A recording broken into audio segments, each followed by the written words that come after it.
So, hey, I got something I can actually talk about for today, because they just released some first looks at the upcoming Mortal Kombat movie, because obviously the Mortal Kombat 2020, I think it was 2020, was it 2021?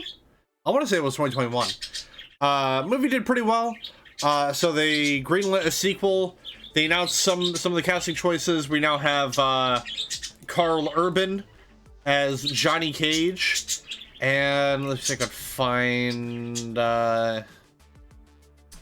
what the hell's the dude's name? The guy playing Shao Kahn in this one. Alright, so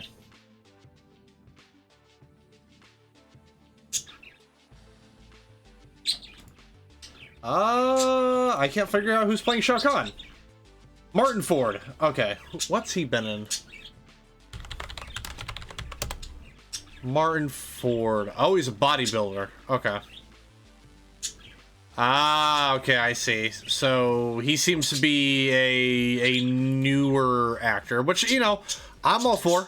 I'm all for new actors. Looking to get their names out there. And I think he looks fine. The only look that they showed off was Shao Kahn and his like iconic looking getup, which I will say, it's probably the lighting, because I'm looking at it right now. For some reason, the lighting for this particular promo shot makes it look like someone left Shao Kahn in the oven and then they burnt him to a crisp because of it. Like, it literally looks like someone crispied up Shao Kahn a little too much. But, other than that, I think it looks perfect. I think it looks fine. I think it looks cool. I'm gonna have to see, like, another, like, shot. Just to see, like, I want to see, like, the full getup. But, you know, yeah, again, Karl Urban as Johnny Cage, which that's still probably one of the more confusing casting choices, because obviously, spoiler warning, Kano kind of fucking dies in the first Mortal Kombat movie, but I just can't help but feel like they missed the mark by having Karl Urban be Kano in that. And I know the big fan cast choice was WWE's The Miz, because The Miz's character is literally Johnny Cage. So I mean, they could have probably gotten him for that one, but they probably want someone a little bit more experienced. So I can see why they cast Karl in that one. Although I'm kind of curious on this part. Is Karl gonna have his Australian accent, or are they gonna make him do an American accent? Because aside from like maybe Lord of the Rings, but that was more English than like American, than like an American accent. Who knows? Because I don't think I've seen any movies with Urban in it where he's doing like a pure like American accent. I could be wrong though. I think the only movies I've ever seen him in has been Lord of the Rings. So, yeah. Show so much I know. I do not watch The Boys. I should probably watch The Boys. I've heard good things about that show. I just don't have the time right now to watch that. But, other than that, I think he looks fine. It is kind of weird seeing Urban all clean shaven. Oh my god, wait. Okay, I don't know why I'm just not noticing this, but it looks like they're giving him the frosted tip hairstyle that was like super popular in like the late 90s. That's what it looks like though. Again, all of it is probably lighting. But that wasn't the only person they showed off. They also showed, let me scroll up a bit here. They showed off Scorpion, which obviously means we're going to get Scorpion in this one. We're going to get Scorpion, we're going to get Katana. And obviously all the other characters that we had in the last one, so Liu Kang, Jax, all the fun stuff. I still think, in my personal opinion, this might be a hot take to some of y'all, But I think the Mortal Kombat 2021 design for Scorpion is probably my favorite Scorpion design. I'm gonna be real. It is a really, really... Hello there, Mighty Lozen. How's it going? Hope your night's going all. But yeah, no. Might be a hot take. Again, I think that Scorpion is probably my favorite design. Because I just think it looks so cool. It's like the mix of like the hood leather, of like the leather hood and all that. And like the armor. Weirdly enough, kind of reminds me of Bjorn's armor in Vikings. Near like the later seasons where he's got like the sort of like leather armor and the hood, like sort of similar design almost. Maybe that's why I like it a lot. It just looks really, really cool. Mounting and blading, it is going well. I'll be getting into that in a little bit. We're just discussing some news, discussing the upcoming Mortal Kombat movie. And Katana's design, I think, looks fine. Some of it does kind of give off. We want to make it look somewhat like the video game character, but we don't want to make a costume that's one-to-one. Like the sort of thing that kind of ruined a lot of like early 2000s licensed films based on like existing IPs. But I think Katana looks fine. And then Liu Kang, Jax, they also look fine. So I don't know what else I could really say there. But on top of that, Mortal Kombat did announce today that in promotion for the upcoming movie, they are releasing new skins for the fighters in Mortal Kombat 1. So yeah. So if you want more alt skins for your characters in Mortal Kombat 1, if you still play that game, then yeah, you can get costumes that look exactly like the their movie counterparts. And this one we can kind of get a better idea on what Shao Kahn is going to look like. Because all the skins for all the Mortal Kombat 2 skins for Mortal Kombat 1, which sounds very confusing if you say it out loud. They're putting out Scorpion, Shao Kahn, Katana, and Johnny Cage. Looks like they're trying to find a middle ground. Yeah. And, there's nothing wrong with that. But, I don't know. I feel like...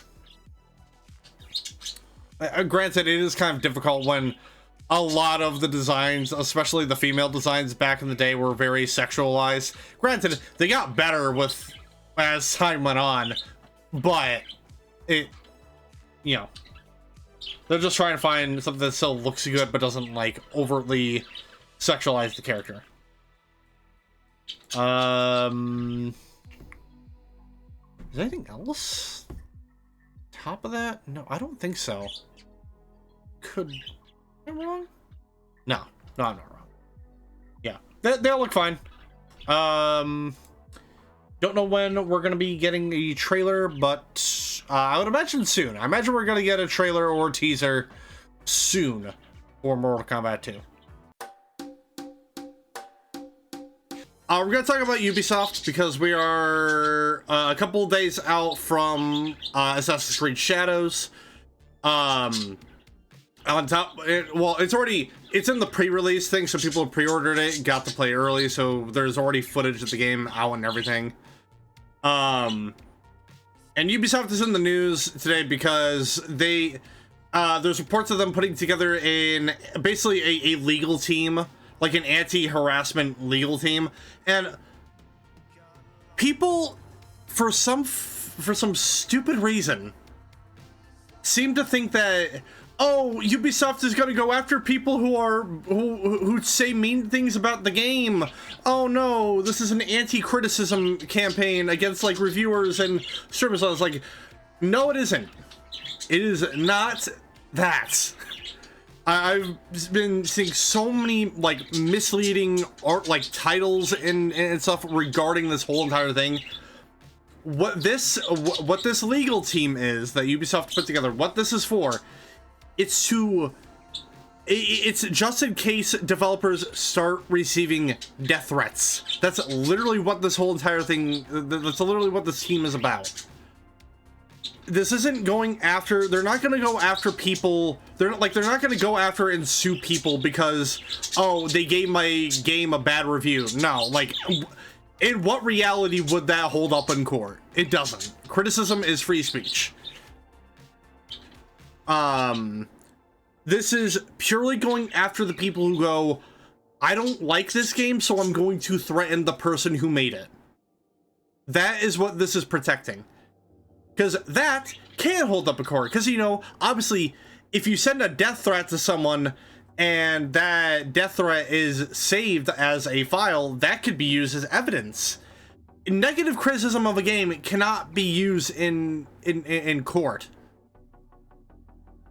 Like, I'm seeing so many people either just not understand what this team is for, or they're intentionally trying to mislead people on what this team is actually used for. Again, this anti-harassment thing isn't going after people who give negative criticism of the game. It's going after people who decide to threaten the developers of the game because they don't like it. Well, of course, you know, people are gonna, you know, spread the misinformation and all that stupid stuff. So it's frustrating. It's so frustrating because, like, don't threaten devs, don't threaten developers. They're just trying to they're trying to make ends meet, especially right now with the game industry being as messed up as it is right now. The last thing they need, because I bet AC Shadows already suffered a lot of crunch time. I'm almost willing to bet it suffered crunch time because it was what, like, I think it was delayed like 2 or 3 times. I want to say. So you bet there was crunch. And you bet these developers were overworked to get this game out. The last thing these devs want is for someone to send a death threat to them. That's the last thing they want. I can almost guarantee you that. But you know, just again, simply put, don't harass the devs, please. It ain't their fault. We got some news. I got some really fun and exciting news. Because a couple hours ago, the Future Games show, I think it's actually still happening right now. You know, that was happening. Some pretty cool things got announced, at least from what I saw. I didn't watch all of it. I kind of jumped in at like an hour in. But there was a couple of interesting things announced. There's I guess I don't know why this is sticking out of my mind a lot more, but there's a PvP game coming out called Neighbors Suburban Warfare, which is being described as like Rainbow Six Siege but more cartoony. Apparently you're gonna be able to have an ability that lets you control a pigeon that sounds like a warthog plane that shits on people. So yeah, that's hilarious, you guys. But I think some of the more standout moments is that GOG announced more games are coming to their platform as part of their big preservation thing that they do, because obviously GOG is like a really great online game store if you want to get like old games that are optimized for like modern systems and all that. So I think one of the examples that I can pull from anyway is Vampire the Masquerade Bloodlines. If you get the game on Steam, you have to download the unofficial patch. but the GOG version has that patch already in like the base install of that game. But they announced a bunch of games that are coming to that. A couple of the ones that I was able to remember were the Tomb Raider series. That's coming to GOG. The Ultima series is coming to GOG. As well as Vampire the Masquerade Redemption, which looks pretty fun. So who knows? Could play that for the future. Here we go. Here's all the games that are coming to GOG as part of the preservation program. So you get these right now if you really want to. Silent Hill 4 The Room is coming to GOG. Fallout 2. Fear Platinum Edition. Deus Ex Game of the Year Edition. Yep, Vampire the Masquerade Redemption. Jagged Alliance 2. Wing Commander 1 and 2. Tomb Raider Anniversary. The Alone in the Dark trilogy is coming. Alien Breed plus Tower Assault. Ultima 4, 5, and 6. Tomb Raider Legend. Cannon Fodder. Ultima 1, 2, and 3. Port Royal 3 Gold. And Privateer 2 The Darkening. A lot of really cool looking games coming to GOG. Love what they do to try and keep old games alive. And I didn't realize this, but apparently you can list, they have like a list. They have something called the GOG Dream Lists where you can suggest a game and then vote on games you want to be preserved and put on GOG and all that. And I think it's really cool. I've already voted for a couple of games on there. Like I saw Lord of the Rings Battle for Middle-earth was put on there, both games. The big one for me that I would love to get like a modern release of would be SOCOM. I used to play the shit out of SOCOM back in the day with my dad on PS2. I would love to be given the opportunity to play that game again. But now, the big news for me anyway is that all throughout this week, Tale Worlds, which are the developers for Mount & Blade, Warband, and Bannerlord, they've been teasing something that was officially announced today. And that teaser turned out to be for the first ever expansion for Bannerlord. It's called War Sales. It is going to be one of the biggest updates for Bannerlord. You know, on top with like the usual stuff that large updates usually bring, like bug fixes, quality of life stuff, and new gameplay additions to the game. One of the big gameplay additions is that naval combat is coming to Bannerlord. Not only is naval combat coming to Bannerlord, but the faction that I started playing back when I played Warband, like a little over 10 years ago. The Nords. The Nords are coming back to Mount & Blade in Bannerlord. I am super stoked. I'm super stoked for that. Which, well, firstly, War Sales is set to release in June this year, so June 17th. So I have something to look forward to for the summertime.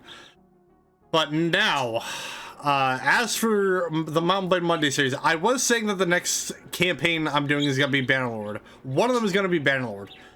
But now I'm wondering if I want to wait. I don't know if I want to wait till the summer, though.